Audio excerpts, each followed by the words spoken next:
Bonjour tout le monde. Alors, est-ce que vous êtes bientôt prêts? Est-ce que vous vous êtes préparé un petit thé?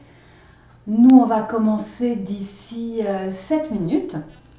Donc, j'espère que vous êtes prêts, que vous avez vos aiguilles à tricoter et on va pouvoir se lancer dans le carré de damier. Voilà. Oups, excusez-moi, c'est le mauvais, évidemment. Hop, on va pouvoir se lancer, voilà, dans l'explication pour pouvoir faire le carré de damier. Voilà, ça va être le projet du jour. Donc on va commencer d'ici 7 minutes. Donc allez vous préparer un petit thé, chauffez vos aiguilles et puis moi je vous rejoins d'ici quelques minutes. À tantôt.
Bonjour Isabelle, bonjour Maryse, hello hello, on est déjà 7 en ligne, bonjour bonjour. Oups, hello hello.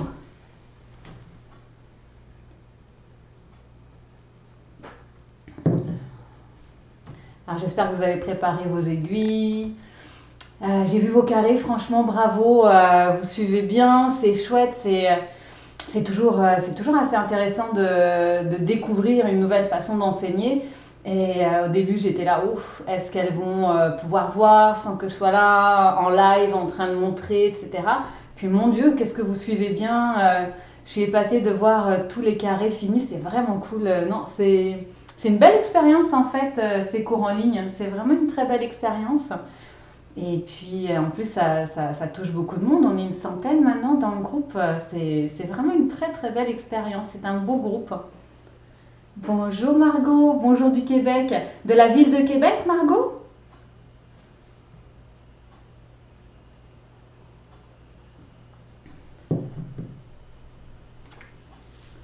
Il nous reste encore 2 petites minutes. N'hésitez pas à me dire d'où est-ce que vous venez parce que c'est vrai que c'est très intéressant de voir un petit peu qu'est-ce que c'est quoi la magie un petit peu de ces lives, de voir que ça touche des gens à travers le monde. C'est ouais, c'est assez magique.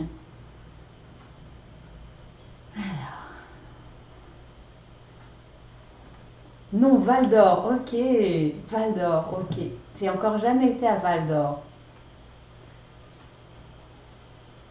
Mais il me reste encore tellement de beaux endroits au Québec à découvrir.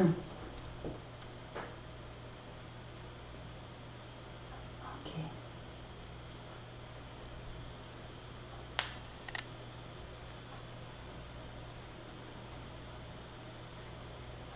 Donc aujourd'hui, juste un petit rappel. Donc on va faire notre petit... je vais vous expliquer comment faire le carré en damier. Hop là, voilà comment faire le petit carré en damier. Le point de riz va nous avoir bien préparé à comprendre comment le faire. Et puis,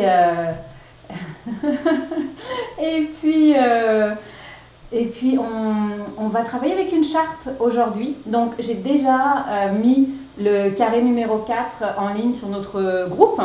Donc, cette fois-ci, il va falloir voilà, que vous imprimiez la petite charte. Vous n'en aurez pas besoin là pour le coup, puisque je vais faire beaucoup d'explications. Mais ensuite, pour pouvoir faire le tricoter, évidemment, il va vous falloir imprimer la petite charte que j'ai préparée, d'accord? Donc Isabelle de Québec, ok. Et Virginie de Hansik, pas très exotique, mais ça rime. Bon, ah, chouette, chouette, chouette. Bon, mais on est déjà plus d'une dizaine en ligne.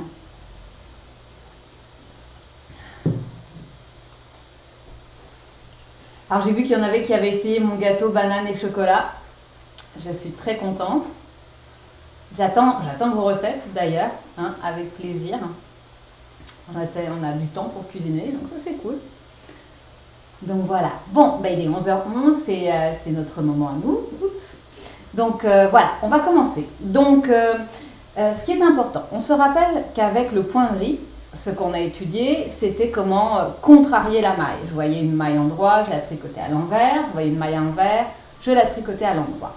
Dans le cas du point de damier, voilà, on va avoir en fait des carrés de maille en droit et des carrés de maille à l'envers. Ok. Donc, c'est la première fois qu'on va travailler avec une charte. Donc, je vais vous l'expliquer d'abord. Ok. Donc, hop, je vais switcher les caméras, ça va être plus facile. Voilà, que je vois un petit peu. Voilà, super.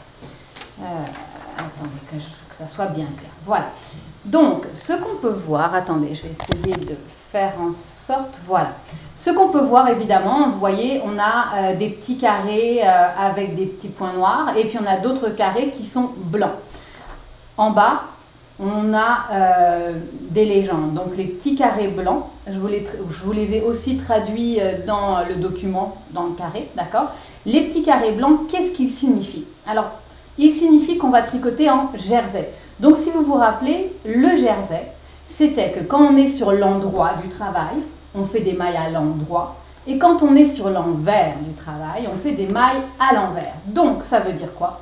Ça veut dire que quand je vois un petit carré blanc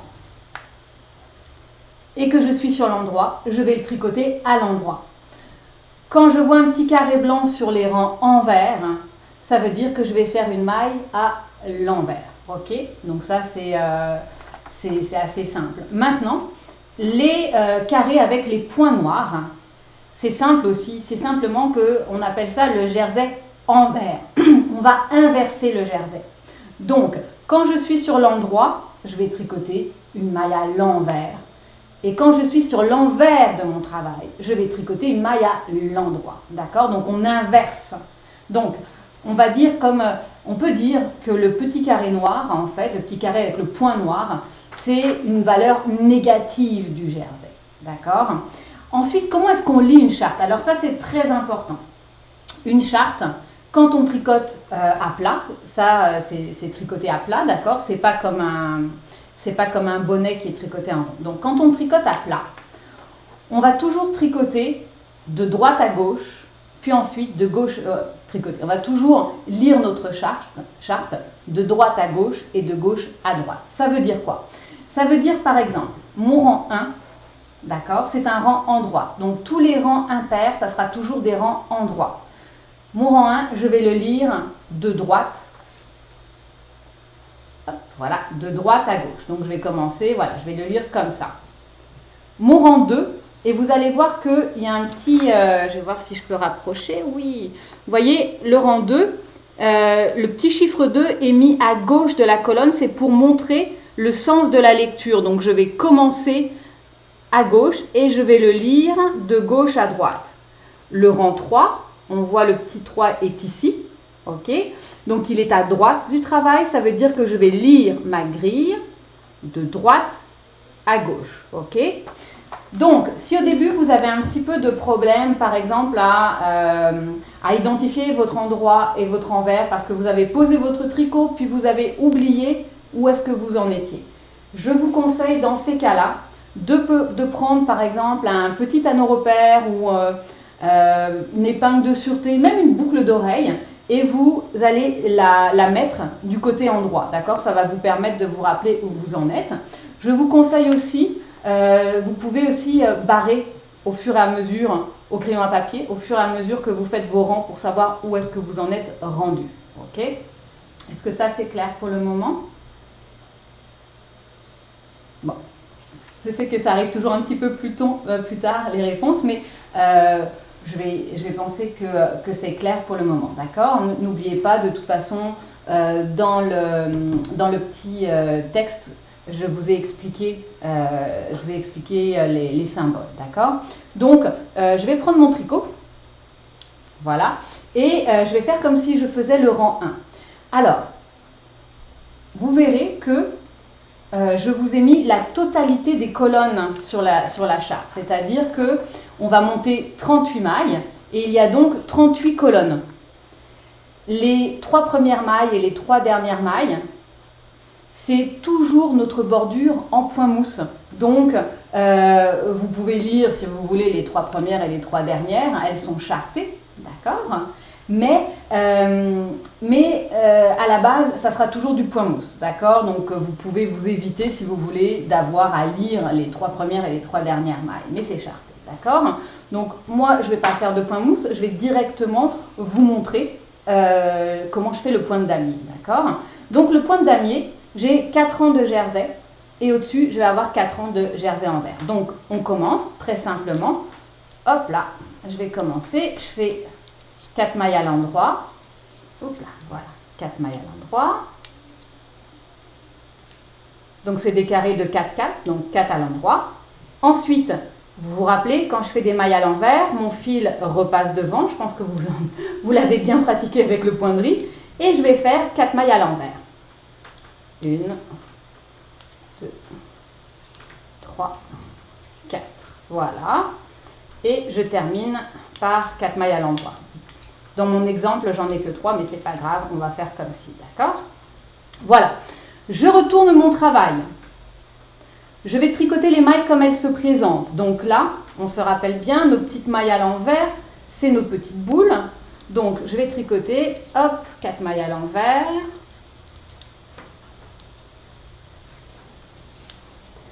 Voilà, j'arrive, je suis face à mes mailles en droit, donc on voit bien mes mailles en droit, on se rappelle, c'est le petit V, d'accord?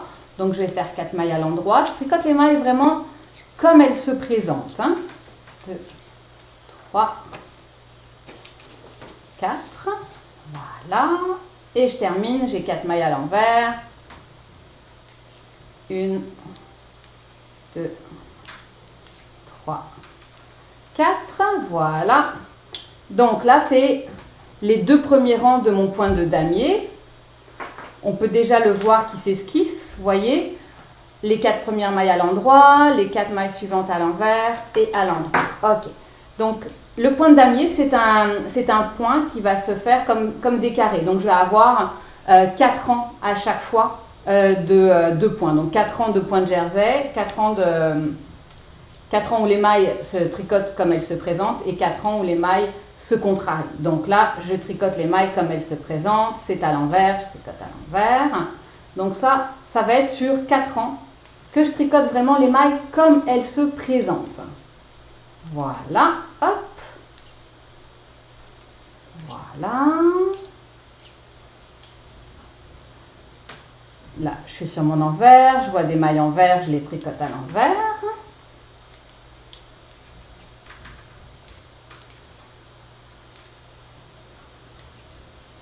je les vois à l'endroit, je les tricote à l'endroit. Donc j'ai vraiment, sur les 4 rangs qui se sont présentés à moi, j'ai vraiment tricoté les mailles comme elles se présentaient.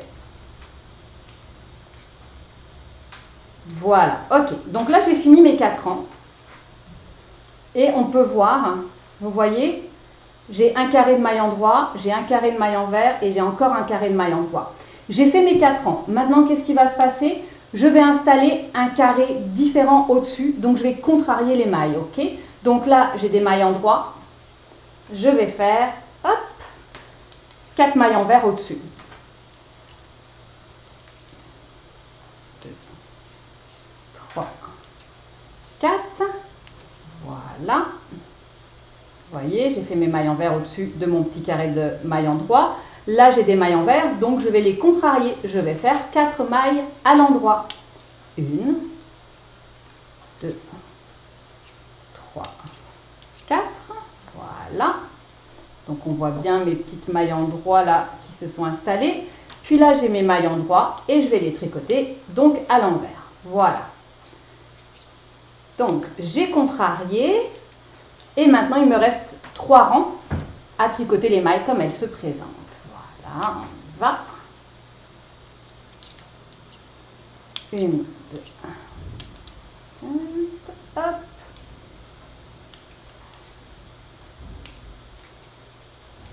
J'ai l'impression d'être dans un tournoi de speed knitting. Alors, ceux qui ne connaissent pas le speed knitting, c'est des concours, des vrais concours qui existent pour élire la meilleure tricoteuse la plus rapide en fait, comme la tricoteuse la plus rapide de l'Ouest.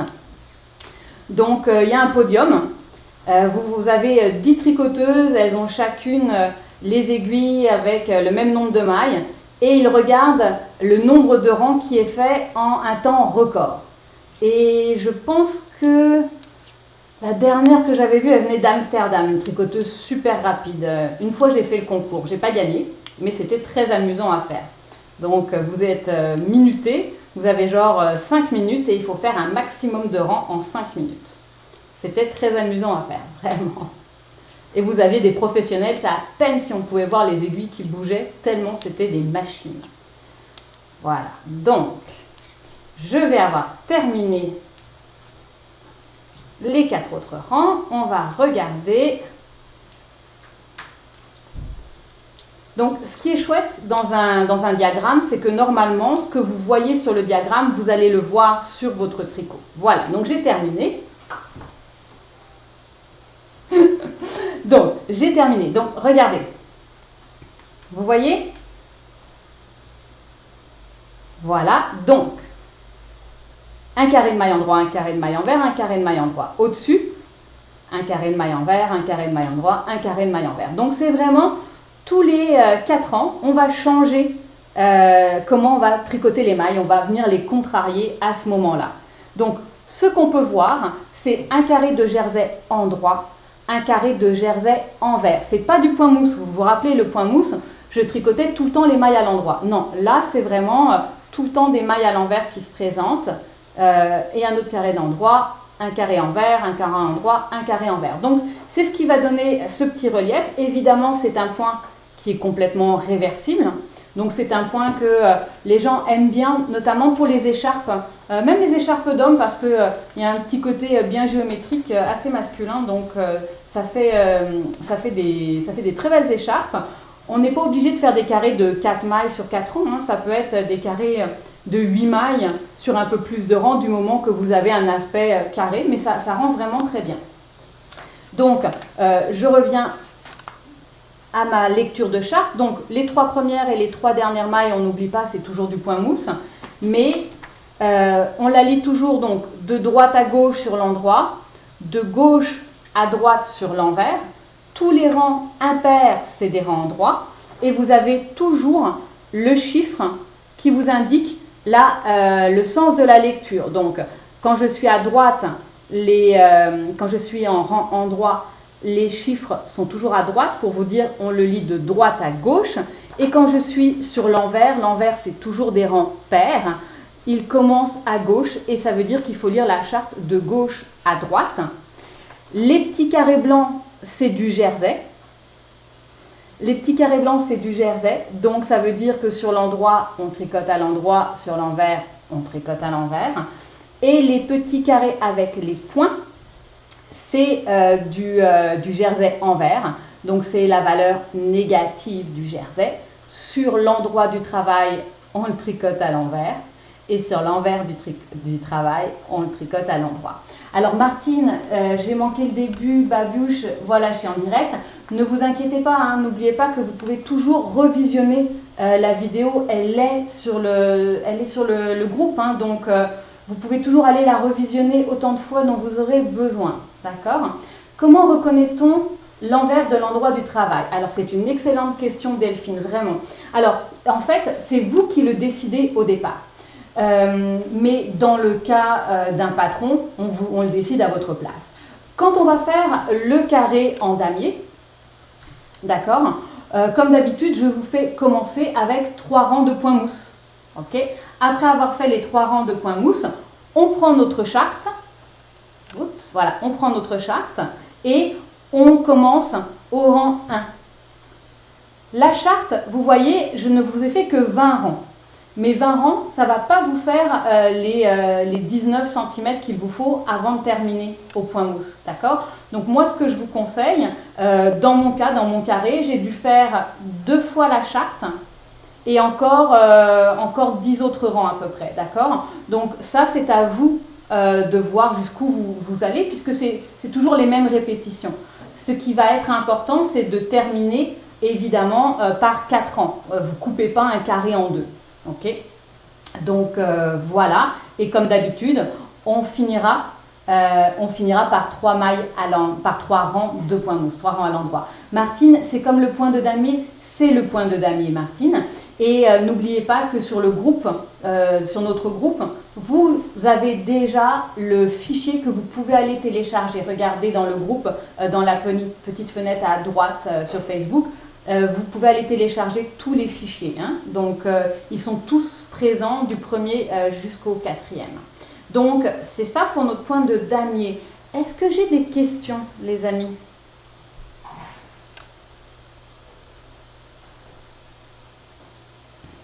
J'attends un petit peu parce que je sais que ça prend toujours un petit peu de temps. Comment reconnaît-on l'envers de l'endroit du travail par Delphine?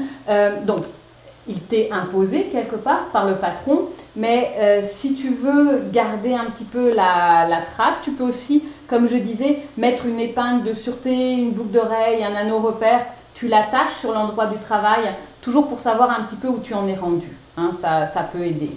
Et moi, je coche, hein, je coche les rangs aussi. Pour toi, c'est clair, Maryse? Parfait. Donc, ça va être ça pour aujourd'hui. Qu'est-ce que je vous prépare pour la semaine prochaine? Alors, la semaine prochaine, ça va être notre dernier cours sur les points en relief. Pas notre dernier cours ever, je vous ai encore préparé plein de choses, mais c'est notre dernier cours à travailler sur les jeux de mailles endroit et de mailles envers, hein. Évidemment, vous pouvez voir qu'on peut faire un tas de motifs avec les mailles endroit et les mailles envers. Donc, on a à peine mis un doigt de pied dans l'océan des possibilités. Sauf que j'aimerais vous faire découvrir d'autres techniques. Donc, c'est pour ça qu'on va s'arrêter avec un dernier carré. Celui-là, c'est un de mes motifs préférés. Il s'appelle le King Charles Brocade. Donc, voilà, ça va être notre petit carré de dimanche.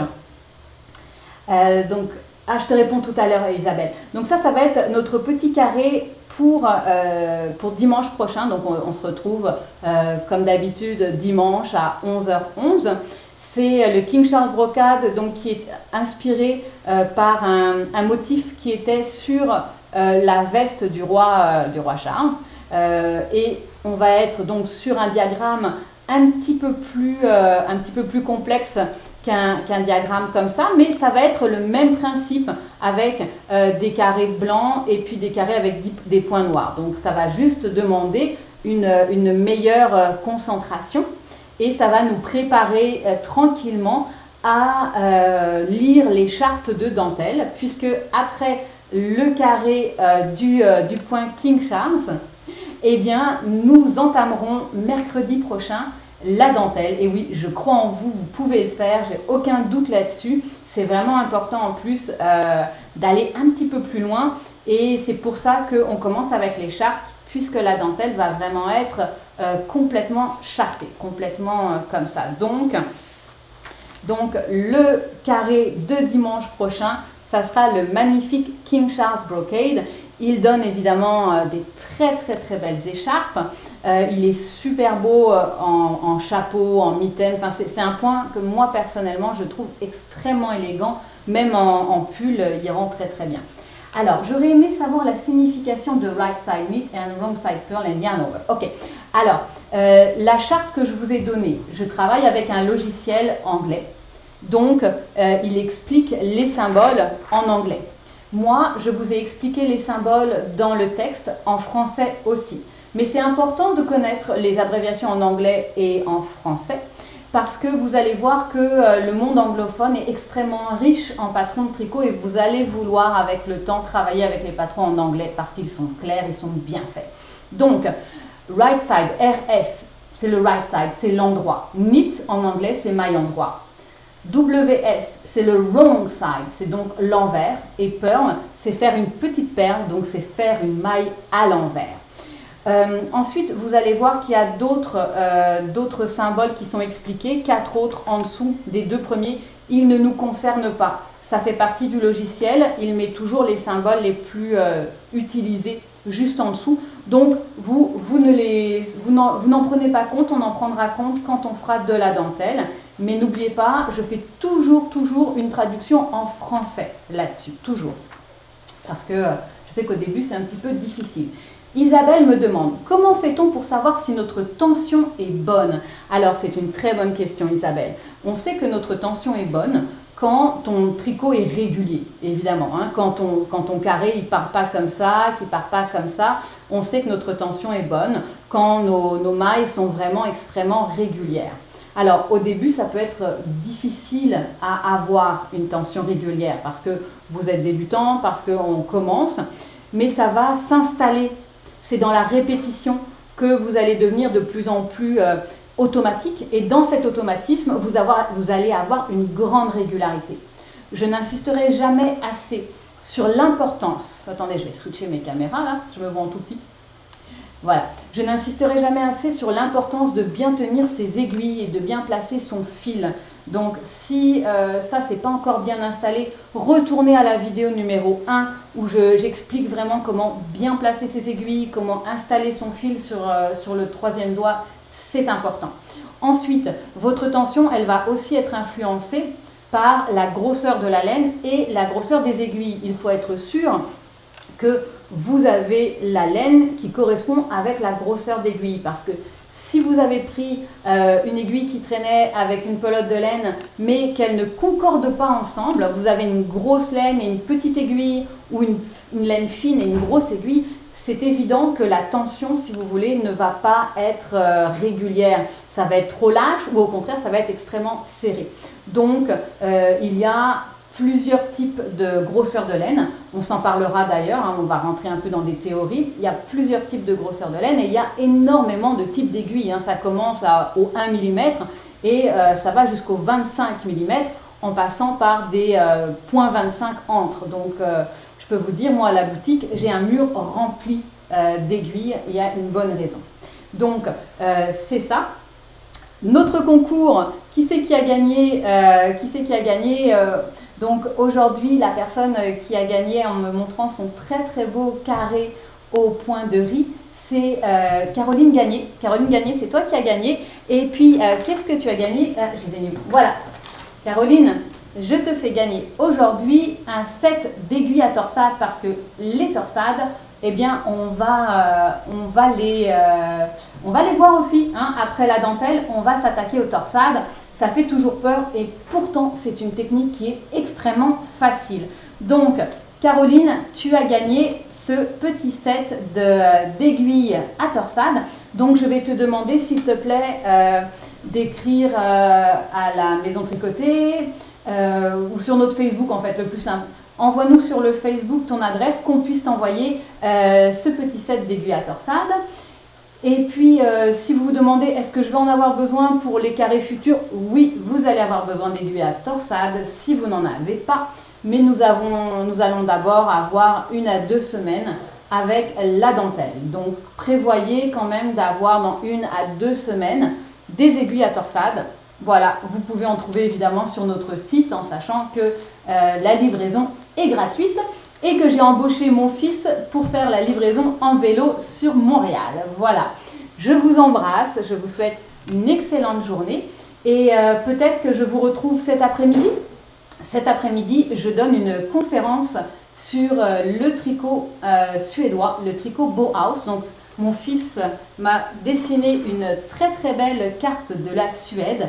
Ça va être une conférence d'à peu près 1 heure sur l'histoire du tricot en Suède. C'est une histoire passionnante, vraiment une histoire passionnante, une histoire qui parle d'empowerment des femmes, qui parle d'une personnalité assez extraordinaire. Donc j'espère que vous aurez envie de découvrir quel rôle le tricot a joué pour les femmes au XXe siècle dans cette petite partie de la Suède et comment ça les a aidés à traverser une grande crise économique, la guerre. C'est vraiment intéressant. Donc j'espère vous retrouver cet après-midi à 16 h. C'est un live et ça sera le style Bauhaus suédois, le tricot, un cours historique.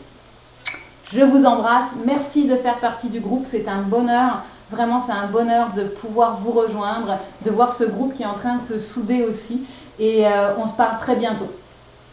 Bye bye, bonne journée.